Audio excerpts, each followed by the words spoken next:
എല്ലാം പടച്ച റബ്ബിന്റെ രേഖയിലുണ്ട്. കൊടുക്കേണ്ടവൻ അള്ളാഹ് കണക്കൊപ്പിച്ചു കൊടുക്കും. ചിലര് ചോദിക്കും, എന്നിട്ട് ഇപ്പൊ കിട്ടുന്നില്ലല്ലോ. അതിനുള്ള മറുപടിയും അള്ളാഹു തന്നെ ഓർമ്മപ്പെടുത്തി.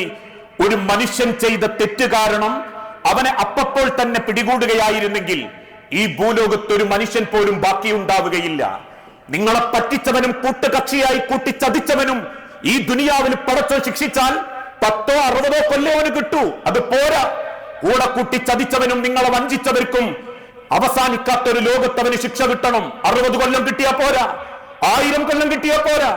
ദിവസങ്ങൾ കറ്റമില്ലാത്ത ആഹാരത്തിൽ അതിന്റെ കുറ്റം അവന് കിട്ടണം. വമല്ലാഹു ബിഗാഫിലിൻ അമ്മാ യഅമലൂൻ.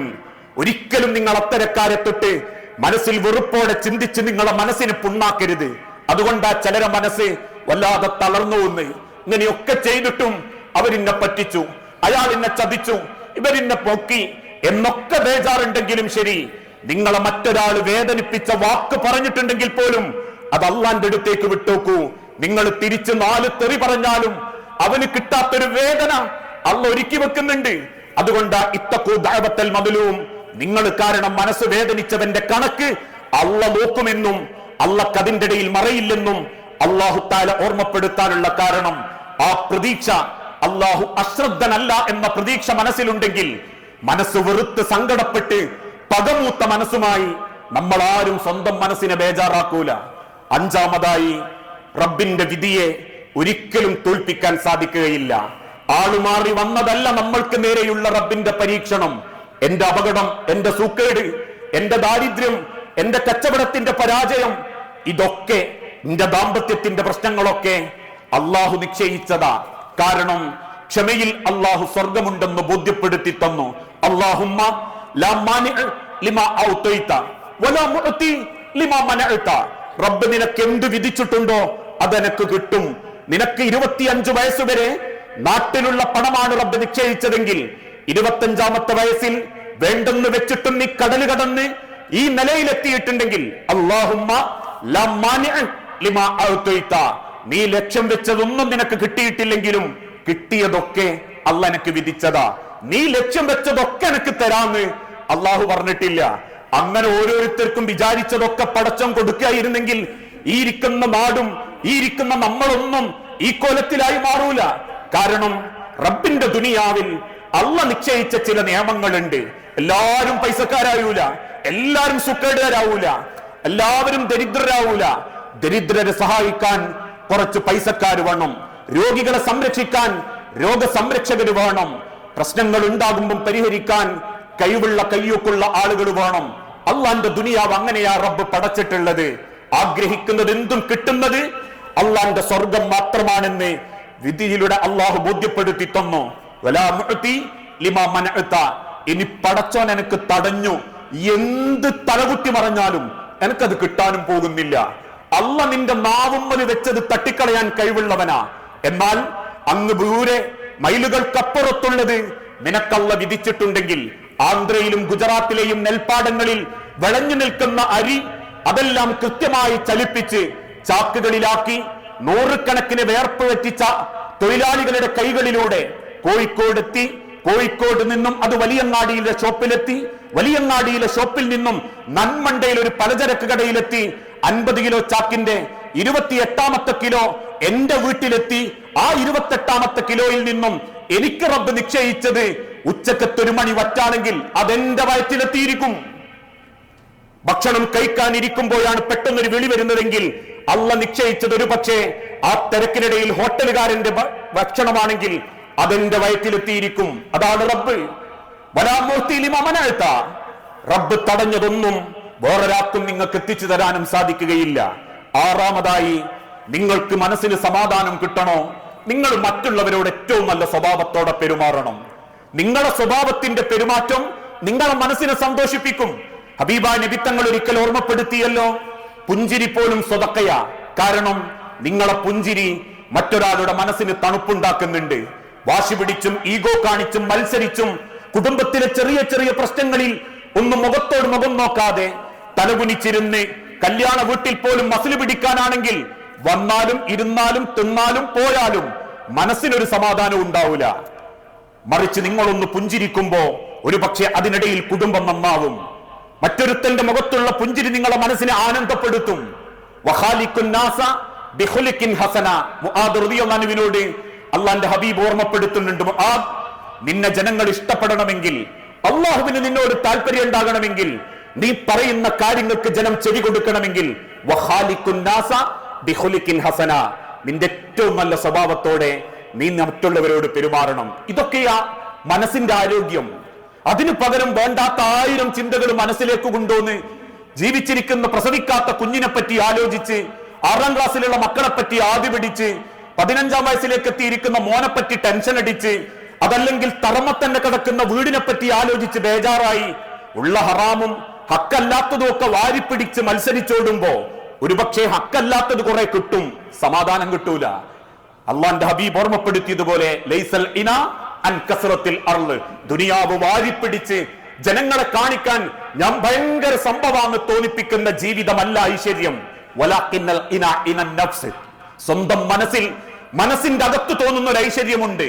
ഭാര്യനെയും മക്കളെയും കൂട്ടി 10,000 ചെലവഴിച്ച് പുറത്തുപോയി തിന്നിട്ടും കിട്ടാത്ത സമാധാനം പുഞ്ചിരിയോടെ കുടുംബത്തിലേക്ക് കയറി വന്ന് ഭാര്യന്റെയും മക്കളെയും കൂടെ കൂടി സംസാരിച്ച് സന്തോഷത്തോടെ ഒരു കഷണം പെണ്ണിന്റെ വായിലേക്കും മക്കളെ കയ്യിലേക്കും വെച്ചുകൊടുത്ത് സംതൃപ്തിയോടെ സലാം പറഞ്ഞ് കിടന്നുറങ്ങാൻ പോകുന്ന ഒരു ജീവിതം ഉണ്ടല്ലോ, അതാ ഐശ്വര്യം. അത് സ്വന്തം കുടുംബത്ത് കിട്ടണമെങ്കിൽ ഇടക്കിടക്ക് നഖം വെട്ടിയാ മാത്രം പോരാ, മുടി വെട്ടിയാ മാത്രം പോരാ.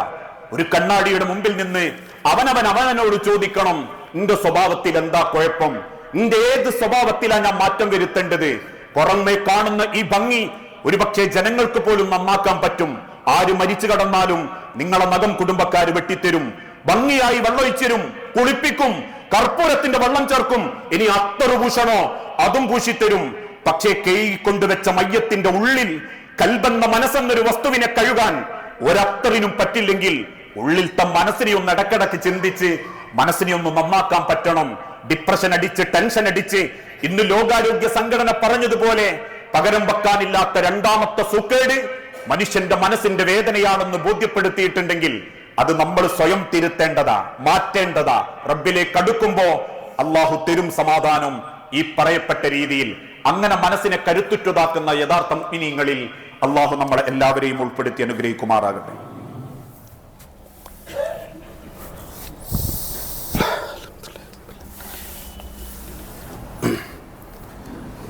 അൽഹംദുലില്ലാഹ് വസ്സലാത്തു വസ്സലാമു അലാ റസൂലിൽ അമീൻ വഅലാ ആലിഹി വഅസ്ഹാബിഹി അജ്മഈൻ അമ്മാ ബഅദ്. യാ അയ്യുഹന്നാസ് ഉസീകും സാനിയം ബിതഖ്വല്ലാഹ്. ജീവിതത്തിന്റെ ഒരു രംഗത്തും അള്ളാഹുവിനെ മറന്നു പോകരുത് എന്ന് എന്നോടെന്ന പോലെ നമ്മളിൽ ഓരോരുത്തരോടും വസിയത്ത് ചെയ്യുകയാണ്, ഉപദേശിക്കുകയാണ്. ഇന്ന് പൊതുവെ മനുഷ്യർക്ക് എന്തൊക്കെയോ അല്ലാഹു തആല നൽകിയിട്ടും മനസ്സിന്റെ സങ്കടങ്ങളും പ്രയാസങ്ങളും ടെൻഷനും ഇതൊക്കെ അനുഭവിക്കേണ്ടി വരാനുള്ള പ്രധാനപ്പെട്ട ഒരു കാരണം പലരുടെയും ഒറ്റപ്പെട്ട ജീവിതമാണ്. കാരണം ഇന്ന് സമൂഹം നേരിടുന്ന ഏറ്റവും വലിയൊരു ദുരന്തവും അതാണ്. അണുകുടുംബം, ഞാൻ, എന്റെ വീട്, എന്റെ മക്കള്, എന്റെ സൗകര്യം എന്ന ഒരു സ്വാർത്ഥതയും മറ്റൊരാളുടെ വിഷയത്തിലും മറ്റൊരു കുടുംബത്തിന്റെ വിഷയത്തിലും എത്രയേറെ എന്ന് ചോദിച്ച ഒരു കുടുംബക്കാരനെ പോയി കാണുന്ന വിഷയത്തിൽ പോലുമുള്ള മടിയും മനുഷ്യനെ മാനസികമായി വല്ലാതെ തകർക്കുന്നുണ്ട്. നമ്മൾ അറിയാഞ്ഞിട്ടാണ്.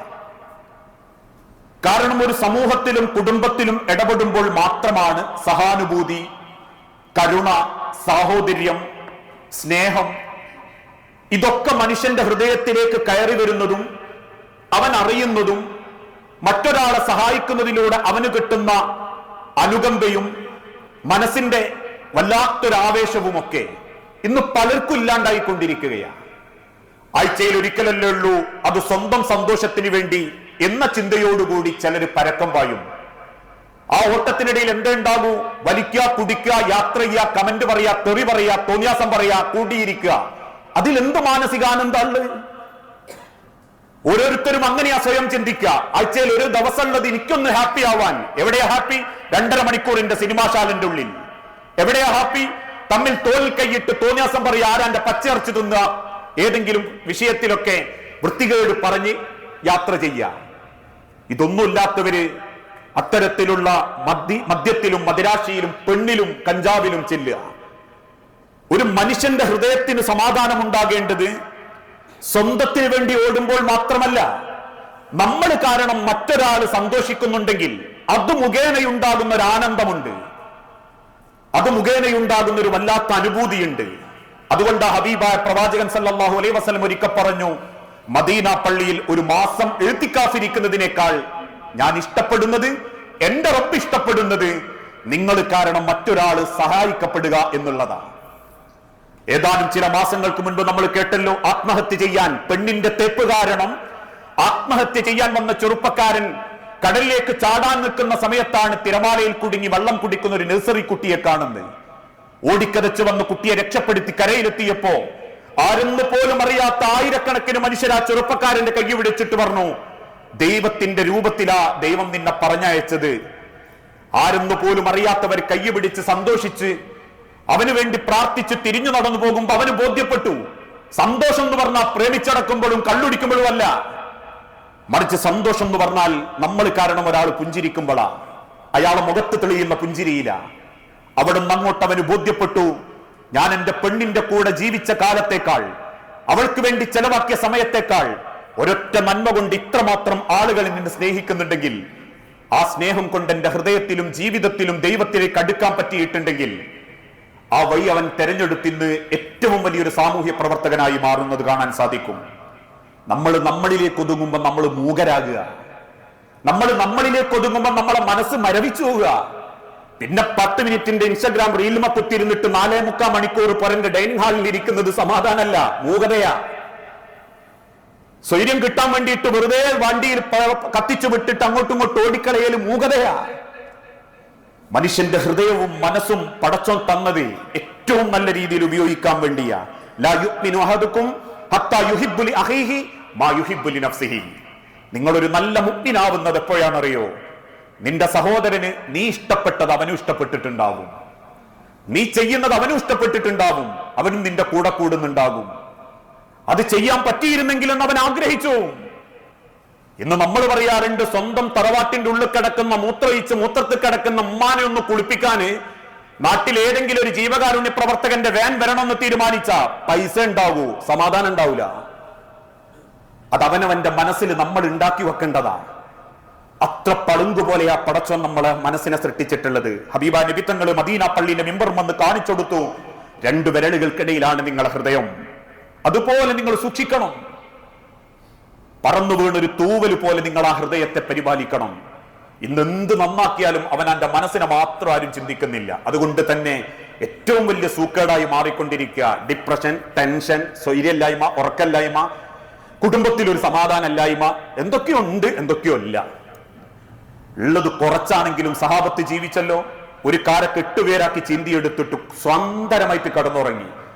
ഇന്ന് 8 പേരും കൂടി 8000 ഉറുപ്പ്യക്ക് തിന്നിട്ടും സ്വൈര്യം കിട്ടുന്നില്ലെങ്കിൽ മാറേണ്ടത് മനസ്സാ. മനുഷ്യരെ ഹൃദയം നന്നാവണം, മനസ്സ് അള്ളാഹുവിന് ഇഷ്ടപ്പെട്ട രീതിയിലാക്കി മാറ്റാൻ പറ്റണം. എങ്കിൽ പടച്ചം തരും ഒരു കാരക്കയിലും അവനാന്റെ വീട്ടിൽ ഒരു പിടി റേഷനരിയിലും സമാധാനം തരും. അങ്ങനെ ജീവിക്കുന്ന ഹൃദയാരോഗ്യത്തിനു വേണ്ടി അള്ളാഹുവിന്റെ ദുനിയാവിൽ ആഖിറത്തിലേക്ക് വേണ്ടി പണിയെടുക്കുന്ന മുഅ്മിനീങ്ങളിൽ അള്ളാഹു നമ്മളെ എല്ലാവരെയും ഉൾപ്പെടുത്തി അനുഗ്രഹിക്കുമാറാകട്ടെ. റബ്ബെ, അറിഞ്ഞും അറിയാതെയും ഒരുപാട് തെറ്റുകുറ്റങ്ങൾ സംഭവിച്ചു പോകുന്നുണ്ട് നാഥ. എല്ലാം വിട്ടുപുറത്തു മാപ്പാക്കി നിന്റെ സ്വർഗത്തിൽ ഇതേ രൂപത്തിൽ നീ ഞങ്ങളെ ഒരുമിപ്പിച്ചു കൂട്ടണമേ. അള്ളാഹുവെ, മക്കളില്ലാതെ പരീക്ഷിക്കപ്പെടുന്ന ഇണകൾക്ക് മക്കളെന്ന അനുഗ്രഹം നൽകുകയും ക്ഷമയോടെ ചികിത്സയിൽ മുന്നോട്ട് പോകാൻ അവർക്ക് നീ തൗഫീക്ക് നൽകി അനുഗ്രഹിക്കുകയും ചെയ്യണമേ. നാഥ, മരണപ്പെട്ടു പോയ സഹോദരി സഹോദരന്മാർ, മാതാപിതാക്കൾ, മക്കൾ, ഭാര്യമാർ, ഭർത്താക്കന്മാർ എല്ലാവരുടെയും ഖബർ നീ വിശാലമാക്കുകയും അവരെയും ഞങ്ങളെയും ജന്നാത്തുൽ ഫിർദൗസിൽ ഒരുമിപ്പിച്ചു കൂട്ടുകയും ചെയ്യണമേ. അല്ലാഹുമ്മ ഗ്ഫിർ ലിൽ മുഅ്മിനീന വൽ മുഅ്മിനാത്ത് അൽ മുസ്ലിമീന വൽ മുസ്ലിമാത്ത് അൽഅഹ്യാഉ മിൻഹും വൽ അംവാത്ത് ഇന്നക മുജീബുദ് ദഅവാതി യാ ഖാദിയൽ ഹജാത്ത്. അല്ലാഹുമ്മ അഇസ്സൽ ഇസ്ലാം വൽ മുസ്ലിമീൻ വഅദിൽ അശ്ശിർക വൽ മുശ്രികീൻ. അല്ലാഹുമ്മ അജിർനാ മിനൻ നാർ, അല്ലാഹുമ്മ അജിർനാ മിനൻ നാർ, അല്ലാഹുമ്മ അജിർനാ മിനൻ നാർ. അള്ളാഹുവെ, പ്രാർത്ഥിക്കണമെന്ന് വസിയത്ത് തന്നവരുണ്ട്. രോഗം ബാധിച്ച് അങ്ങേയറ്റം പ്രയാസപ്പെടുന്നവർ എളുപ്പത്തിൽ ശിഫ നൽകി ആഫിയത്തോടെ ദീർഘായുസ്സോടെ ജീവിക്കാൻ അവർക്കും ഞങ്ങൾക്കും നീ തൗഫീക്ക് നൽകണമേ. കടബാധ്യതയിൽപ്പെട്ടവരുണ്ട്. ഹറാമായ ലോണ് പോലെയുള്ള ഭാഗങ്ങളിൽ പെട്ടുപോയവരുണ്ട്. നാഥ, അതെല്ലാം തിരുത്തി ഹലാലായ സമ്പാദ്യത്തോടെ ജീവിച്ചു മരിക്കാൻ ഞങ്ങൾക്ക് ഓരോരുത്തർക്കും തൗഫീക്ക് നൽകണമേ. നാഥ, ഹൃദയത്തെ ശുദ്ധീകരിക്കാനും പകയില്ലാത്ത വെറുപ്പില്ലാത്ത നന്മയോടുകൂടി ചിന്തിക്കുന്ന ഒരു നല്ല മനസ്സിന്റെ ഉടമയായി ജീവിച്ചു മരിക്കാൻ ഞങ്ങൾക്ക് ഓരോരുത്തർക്കും നീ തൗഫീക്ക് നൽകണമേ. അല്ലാഹുവേ, ഗസയിലടക്കം ഞങ്ങളുടെ സഹോദരങ്ങൾ അനുഭവിക്കുന്ന വേദനകൾ അറുതി വരുത്തുകയും ആത്യന്തികമായ വിജയത്തിലേക്ക് ഞങ്ങളുടെ സഹോദരങ്ങൾക്ക് നീ തൗഫീക്ക് നൽകി അനുഗ്രഹിക്കണമേ. റബ്ബനാ ആതിനാ ഫിദ്ദുനിയ ഹസന വഫിൽ ആഖിറതി ഹസനത വഖിനാ അദാബന്നാർ.